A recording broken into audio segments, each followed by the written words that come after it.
Oi pessoal, eu sou a Dani, a gente está aqui no nosso canal para estarmos fazendo mais uma resenha psicológica. E o livro da vez não é um livro da tag, é o livro Duna, que acabou de ter filme, tá ainda eu acho que nos cinemas, eu ainda não consegui ver, infelizmente, o filme. O Lucas não conseguimos achar um horário que conciliasse no dia que a gente podia, que na cidade não tem cinema. Mas assim, esse livro, ele tá dando o que falar. Nós tivemos a LC dele, até o link tá aí embaixo, porque a gente vai continuar lendo todos os outros da saga. Mas falando especificamente desse aqui, se a saga for no mesmo ritmo desse, que saga incrível que não vai ser. Essa resenha vai ser uma resenha muito diferente, porque eu tenho que falar tanto da questão psicológica, quanto também tenho que falar... e se existe na saga também uma questão teológica. Não é um filme sobre Deus, não é um filme que vai pregar evangelho. E não, se você não é simpatizante, você não vai ter um problema, mesmo se sentir ofendido nesse sentido. Mas é um livro que, queira ou não, como Nárnia, Senhor dos Anéis, tem um paralelo cristão que pode ser traçado. E eu não posso deixar de falar disso aqui também. Então nós temos aqui hoje uma resenha, que vai ser uma resenha psicológica e também teológica. Começando a nível geral, falando a nível geral, se você não quiser nenhum tipo de spoiler, a parte do geral vai te atender. O livro, essa edição aqui da editora da Aleph, é uma edição muito bonita, muito exuberante. A capa, ela tem uma imagem continuada, como vocês podem ver, olha só, um deserto, a imagem é continuada.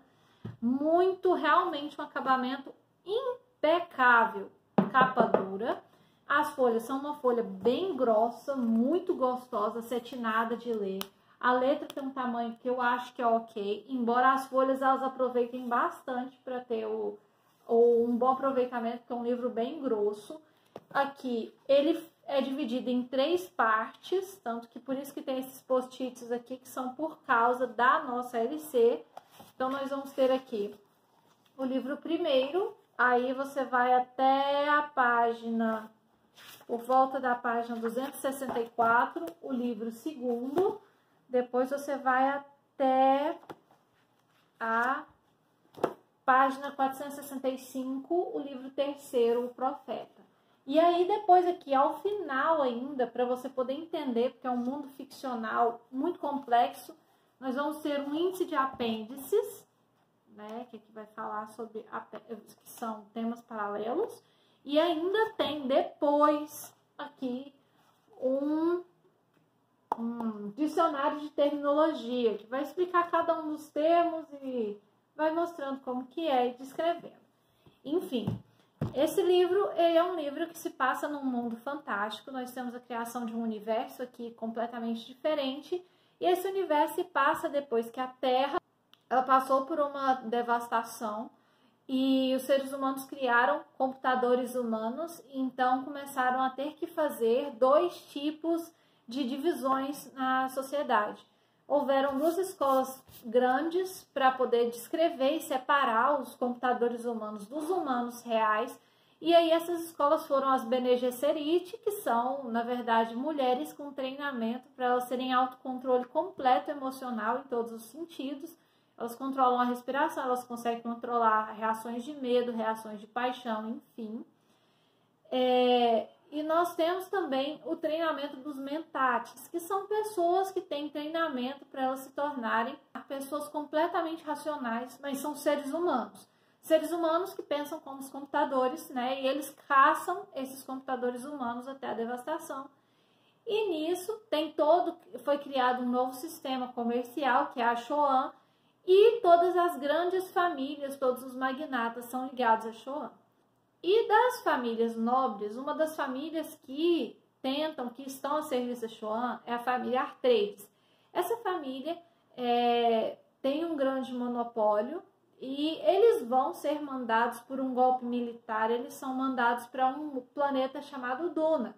Esse planeta chamado Duna, ele vai ser um planeta que tem um problema seríssimo com água e é por isso que a saga chama Duna e também é tão marrom, como vocês estão vendo. É um local desértico com grandes vermes de areia gigantescos, com vários dentes. Isso aqui é um verme da areia. Eu demorei muito para entender o que era isso na capa, eu só fui entender quando li.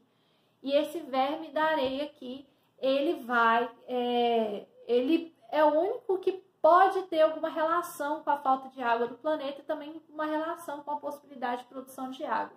E a família Artreis é lançada nesse planeta como um golpe, vamos dizer assim, para que eles possam, na verdade, acabar morrendo lá, ou não conseguir sair de lá, ou ter problemas.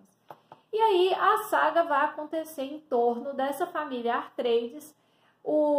O Leto, que é o patriarca da família, ele vai ter um problema aqui. Ele, desde o princípio que ele chega em Duna, já tem uma trama para matá-lo. E ele vai ter um filho.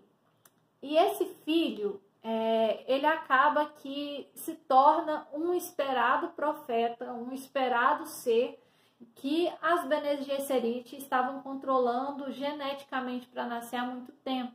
É alguém com uma possibilidade de ter visões de futuro, enfim. Ele tem vários poderes diferentes, que eu não vou entrar nesse ponto, mas ele pode, ele é uma espécie de salvador esperado, e ele vai conseguir ter um tipo de dom diferente. Então eles esperam esse personagem, eles esperam conseguir ter esse controle genético para que essa pessoa nasça, e acaba sendo o Paul. E isso que eles esperam, o Kiswart, eu acho que é assim que falam, não sei como é que fala o termo certo, mas acaba que fica naquela coisa, ele não é. Então ao longo do livro a gente vai ter muita tentativa de descobrir sobre isso, e a trama vai girar em torno desta questão. Quando Leto, o patriarca Atreides, morre, Jéssica, que é a sua esposa, que também é Bene Gesserit, pega seu filho Paul, e eles vão ter que fugir para o deserto para eles não serem assassinados. No deserto eles usam uma roupa especial para tentar reciclar a água do corpo para as pessoas não morrerem desidratadas. E nisso, o Paul lá dentro do deserto já tem aquela sensação de que ele pode ser o Kiswart ou não. E fica naquela coisa, não é, ele é Mentat, ele não é Mentat. E ele passa a integrar uma tribo de nômades que moram no deserto, que são os Fremen. E fica nessa coisa de reaproveitamento de água. Então ele se torna alguém importante para os Fremen. Ele é um Mentat, como o pai era. E tem essa possibilidade de ser o Kiswart, né? Eu acho que é assim que fala, não sei como é que fala, mas tem a possibilidade dele ser isso e ter um dom. E a mãe dele, que é Bene Gesserit, fica nessa história na transição. Nesse livro aqui, ela é inclusive a personagem que acaba tendo mais enfoque. Diferente do segundo livro, aqui ela manda, vamos dizer assim. Ela é super sábia, ela controla várias coisas. E a história vai acontecer a partir disso, enquanto Jéssica, né, que é a mãe dele, está grávida. Vai ter uma criança que também é prometida a grandes dons, porque ela se torna uma sacerdotisa dos Fremen, enfim. E a coisa vai andando a partir daí. Então é uma história muito complexa, o livro é grosso, não é à toa, mas é aquela leitura que você começa com muita dificuldade até chegar, tipo assim, por aqui, por volta de uma página 45, 50, até umas 70, você vai ter muita dificuldade, mas depois que você passar disso, você já entende o universo deles bem melhor. E aí você vai conseguir adentrar. Então é um livro que você pode aproveitar bastante, ele é muito gostoso. Falando dos paralelos aqui, o paralelo a nível psicológico primeiro. Duna é uma obra que ela tem psicologia do início ao fim, tanto pela questão do controle emocional que as Bene Gesserit têm, quanto pela questão também da ambição humana que levou a Terra a ser devastada. A ambição humana inicial fez com que a Terra fosse devastada, e nisso as pessoas começaram a explorar outras características. Quando elas começaram a ver escassez em algumas coisas, elas produziram outras coisas. O que é comum quando você está sobre um nível de pressão. Então, o primeiro ponto psicológico é apresentar dificuldade como algo que possibilita mudanças, algo que possibilita crescimento, algo que possibilita novas visões. E depois disso, depois que você tem novas visões, você começa a conseguir também ter autocontrole. Porque se eu não desespero, eu domino. Então a ideia das Bene Gesserit é bem essa, vamos dominar as coisas. Enquanto que há uma divisão já com os Mentat, que já vem. As Bene Gesserit, vamos dominar as nossas emoções, e os Mentat, vamos criar a partir do problema. Então um suprime o emocional e a outra valoriza o emocional e aprende a controlá-lo. Um vai aprender de forma prática a resolução de conflito, e a outra vai aprender um entendimento do conflito. Então, nós temos uma dicotomia. O interessante é que os Mentats são todos homens e os Bene Gesserit são todas mulheres. O que é muito curioso, porque é bem a divisão também entre masculino e feminino, na divisão clássica entre o que define o masculino ou o feminino.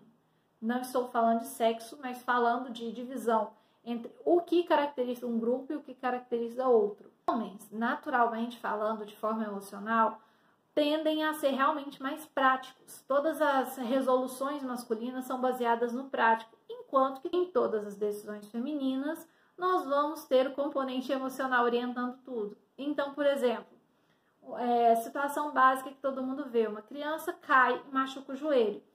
Quando uma criança cai e machuca o joelho, ela grita, mamãe! Por quê? Porque sabe que vai ter um afago emocional melhor da mãe. Mas uma criança tendo um problema na escola, uma dificuldade, um coleguinha brigou com ele, alguma coisa assim, e ele precisa de uma defesa, ou de uma resolução, ou de um conselho. Ele vai falar, pai, o que eu faço? Então, há uma procura pelo pai num nível mais prático e há uma procura pela mãe num nível mais emocional. Então, aqui esse livro ele já começa depois da ambição humana, que produziu toda uma diferença no mundo. E isso fez com que as pessoas despertassem para começassem a ver os problemas de outro jeito. Criaram os dois grupos. Os dois grupos, um configura o feminino e o outro configura o masculino, que é muito interessante. Com esses domínios, essas pessoas, esses grupos vão começar a ter relações, competições, e é bem o que acontece na sociedade em geral. Há sempre uma competição, digamos assim, entre o que é a melhor forma, quando na verdade as duas formas são ótimas e úteis, dependendo da situação. As Bene Gesserit resolvem muito uma situação, em outras não. Por exemplo, quando Jéssica estava fugindo com o Paul, a Jéssica, se você vê esse livro muito no olhar da Jéssica, você vê que ela direciona a coisa de um jeito muito bom. E que, na verdade, se ela não estivesse lá, o Paul não daria conta. O Paul, ele fica estressado à toa. O Paul, ele fica introvertido. O Paul, ele fica nessa. Enquanto que a Jéssica articula para ele ser aceito em grupos, articula para que ele consiga se posicionar, e algumas coisas ele executa do treinamento das Bene Gesserit, porque ele foi ensinado pela mãe. Então, o acoplar o saber de uma área em outra torna tudo possível aqui nas interações, e é por isso que o Paul acaba sendo o personagem que vai romper aqui na história e ser o principal, porque na verdade ele tem o melhor das duas áreas, ele tem o melhor da área do masculino, mas ele aprendeu e foi treinado para conseguir ver algumas coisas do âmbito também do feminino, porque a mãe ensinou isso. E não estou falando de gênero. Ele é homem, ele tem toda uma concepção e um modo de agir assim, mas a mãe deu uma educação emocional para esse filho, então ele consegue ter uma dominância do emocional e uma dominância do prático. E aí o Paul ele se torna realmente esse personagem que, né? Que vira o principal, o personagem X da história. Então, do ponto de vista emocional, nós temos aqui um livro que vai falar muito sobre relações, sobre o masculino, sobre uma forma geral de ser e de estar no mundo. Agora vamos para o ponto teológico.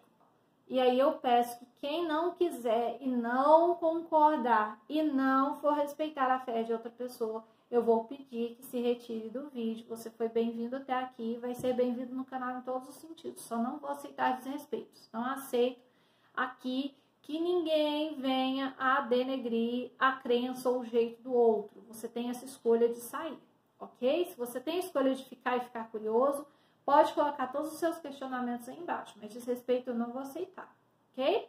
Então vamos lá. Ponto de vista teológico. Nós temos aqui toda essa questão da destruição, do renascimento da raça humana, do readaptar da raça humana. Nós temos essas destruições, enfim. E a família Atreides, que não tem crença nenhuma, vai parar no planeta de Duna, que é um planeta com Fremen. Os Fremens, que são a população nativa, eles têm crenças. E lá eles têm uma antiga profecia onde eles acreditam que viria um Salvador. E esse Salvador, ele traria uma possibilidade de ter água para o planeta. Eles acreditam que essa pessoa seria uma espécie de libertador. E lá eles sofrem muito com a questão da água. Eles têm que reaproveitar o suor, então eles têm um negócio que fica no nariz. reciclando a umidade que pode sair pelo nariz quando você expira, e vai reciclando toda a água do seu corpo e você vai ficar bebendo só dela, para você ter o ganho mínimo de água no ano, porque lá não tem mesmo. E eles acreditam que viria esse Salvador. E o Paul chega lá, a Jéssica completamente incrédula, apesar de crer no que sua arte, ter feito de tudo para ser mãe de um menino, para ela ser a mãe do personagem, da pessoa que corresponderia a isso, a essa programação genética delas. Ela chega lá e ela não acredita em nada do que os Fremen dizem, essa questão de Salvador, enfim, isso não cola para ela. E é um planeta completamente crédulo. Então lá eles tratam religiosamente a situação de uma forma muito séria. E nós vamos ver o Paul simplesmente um adolescente que vai assumir a posição de um profeta, porque ele acaba se tornando, e ele acaba, pelo incômodo dele com o planeta, ele acaba realmente concretizando tudo que estava nas profecias. Ele realmente tem aquela vontade de melhorar a questão de água desse planeta, porque não é possível. E ele faz todos os rituais para ele ser aceito pelos Fremen, e ele acaba sendo alguém que é não só aceito, como também alguém que consegue dominar as coisas com muita possibilidade. E acaba que o Paul, ele assume uma figura aqui no livro messiânica. Eu não sei ainda, porque eu acho que eu gostaria de terminar de ler toda a saga para eu poder falar isso. Eu não sei dizer se ele está assumindo uma função de Jesus, de Abraão, de Moisés, eu não sei. Porque ele vai para libertar o povo do deserto. Então, teoricamente, ele seria uma figura de Moisés. Só que, ao mesmo tempo, também, ele vai para lá e aqui dentro da obra, ele tem uma questão assim que ele vai ter no final, isso é um spoiler bem grande, mas é real. Ele tem que casar com uma mulher, mas ele quer ter filha com outra. Então tem aqui uma questão bem abraânica, né? Bem Abraão naquela questão de Isaac, né? Ele quer ter Isaac com Sara, mas ele acaba tendo Ismael com Agar, né? Então assim, é aquela confusão, não sei dizer. E ao mesmo tempo também ele saiu da parentela dele, ele teve que sair do planeta que ele estava para um planeta que não é o dele, e é lá nesse planeta em que na verdade ele vai adquirir, ele vai existir. Então não sei se ele é uma figura abraânica e também não sei se ele é uma figura de Jesus, não sei se é isso que está querendo colocar, como aquele que vai dar o seu sangue pelo povo. Há uma especulação disso, ele tem aqui algumas visões, mas é tudo muito confuso, ainda não sei que figura messiânica ele vai adotar, porque quando você vai estudar teologia, você vê que tem alguns tipos de Cristo que aparecem ao longo da Bíblia, que são, na verdade, personificações do que Deus esperava de ter encontrado no homem. Como ele não encontra, e ele já sabia que não encontraria, mas esses homens, eles vão preparar lugar para que o verdadeiro Messias venha. Então, depois vem Cristo. Cristo vem ao final, consumando todo o ato da Bíblia de tentativa de salvação e remissão de pecado do homem. Então, eu não sei se eles vão colocar o Paul nessa posição, ou se ele vai ser Abraão, se ele vai ser Moisés, ou se ele vai ser, não sei. Não sei o que vai ser, mas tem um paralelo bíblico muito forte aqui. O paralelo de lutar contra desejos, o paralelo de controlar a sua carne, o paralelo de você assumir uma posição, o paralelo de você crer, o paralelo de colocar o outro antes de você. Tem tudo isso que são paralelos cristãos muito fortes, muito bem encaminhados. Então nós temos um livro aqui que é muito bom, gente, muito bom mesmo. Eu recomendo a leitura para vocês. É um livro caro, é um livro capa dura, gente, é um livro que está fazendo sucesso na mídia, eu não sei se ele realmente baixa, e é um livro muito grosso, como vocês veem, então compensa. E agora a Aleph lançou um box com todos os 6 livros numa edição mais barata. Também, se você quiser adquirir, você consegue adquirir num preço bom. Esses dias, a gente lá na LC estava até falando, surgiu ao preço de uns R$120. Eu fiquei assim, uau! Né? Tá muito acessível, então compensa demais. Quero muito ver o filme, ainda não vi, não tenho capacidade para falar disso, mas não posso demorar mais muito tempo com essa resenha também, porque tá em evidência, eu acho que vale a pena a gente ter esse olhar desse livro agora. Então, pessoal, vale a pena. Qualquer dúvida, qualquer coisa, coloca aí embaixo. O livro é muito complexo, eu não consigo falar de todas as coisas que tem nele. Tem aspectos que eu nem mencionei aqui, que eu acredito que em outras obras vão se desenvolver melhor. Eu vou fazer resenha deles até chegar no último, tá bom?